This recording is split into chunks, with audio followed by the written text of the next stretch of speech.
C'est parti pour le 5e numéro de LN Débrief. Pour ce jour, on parle de l'Assemblée générale de la Confédération africaine de football et de l'élection de Samuel Eto'o au comité exécutif. C'est juste après la transition.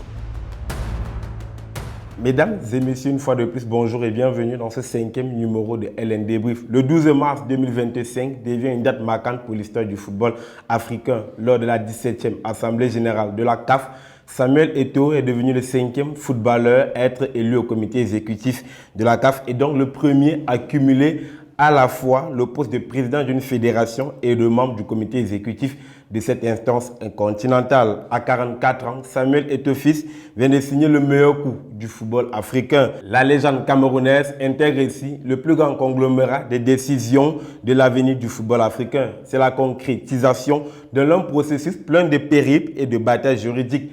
Samuel Eto'o, désormais à ce poste, est d'abord un coup stratégique car il permettra au patron de la tour de Tinga de s'imprégner de la gestion du football africain, mais surtout de donner son point de vue sur toutes les décisions qui seront prises et de participer à redorer le blason de la Confédération africaine de football. Désormais au COMEX de la CAF, Eto'o gagne donc de bons points auprès du comité exécutif de la Fédération camerounaise de football et du collège électoral à quelques mois des échéances électorales au sein de cette fédération.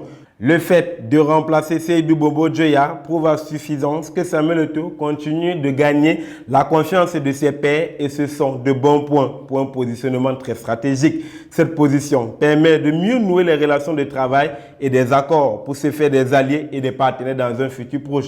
À 44 ans, Samuel Eto'o a donc largement le temps de polir le personnage d'un véritable dirigeant, d'un diplomate au sein de cette instance continentale. Un bagage qui permettra de viser dans un avenir proche le fauteuil suprême de président de la CAF ou encore un siège au sein de la Fédération internationale de football association, la FIFA. Surtout qu'en étant membre du comité exécutif, Samuel Eto'o fils peut tenter tous ses postes sans risque de perdre son fauteuil au sein de ce magnifique commerce dont il est désormais membre.